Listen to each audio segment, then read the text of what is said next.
জামাত শিবির বিরোধী সোজা কথা, আর অন্য যে কোনো বলি, এবং পরে এডিটের সময় ওটাই সমস্যা।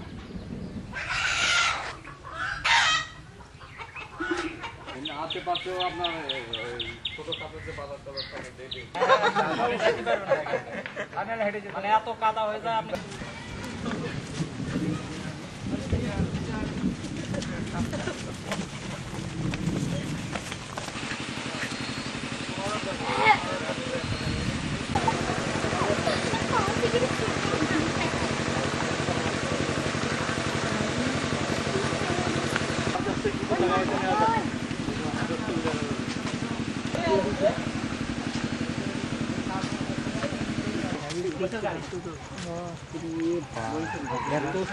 এবং একটা 10 কিলোমিটার দূরে কি একটা মেয়ের পক্ষে ভোটের সময় আসে, আমরা গ্রামবাসী সবাই ভোট দেই।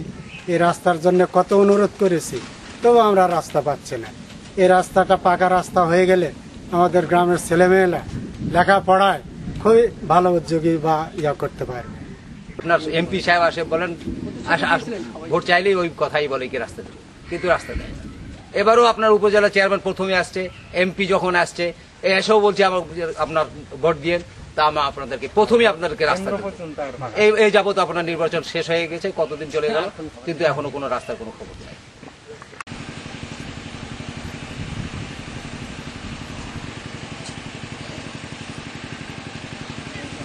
আমরা ভ্যান চালক, আমরা যাইতে পারি না, একটু বৃষ্টি হলেই কাদা হইয়া যায়। আমরা গরিব মানুষ, আমাদের সংসারে হয় 4টা কি 5টা সদস্য। এই যে ভ্যান বন্ধ থাকার কারণে, রাস্তার কারণে আমরা যাইতে পারি না, তখন আমাদের না খাইয়া থাকতে হয়। কলেজ স্টুডেন্ট, আমি কলেজ করি 10 কিলোমিটার দূরে, কিন্তু রাস্তা কাঁচা হওয়ার জন্য এখান থেকে অনেক অসুবিধা হয়। অনেক স্টুডেন্ট কিন্তু কাঁচা রাস্তা হওয়ার জন্য স্কুলে যেতে পারে না। রাস্তাটা যদি পাকা হয় তাহলে আমাদের সুবিধা হতো। এখানে বৃষ্টি হলে ধরেন একটা রোগী যদি কোনো অসুস্থ হয়, হসপিটাল অনেক দূরে, আমাদের এখান থেকে নিয়ে যেতে অনেক কষ্ট হয়, ভ্যান পাওয়া যায় না সময় মতো, এক্ষেত্রে অনেক রোগী মারা যায়, এসে হয়। তার জন্য আমরা সরকারের কাছে রাস্তার জন্য আহ্বান জানাচ্ছি।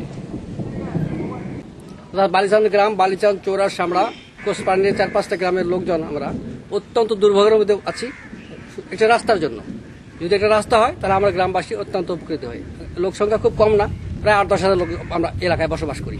আমাদের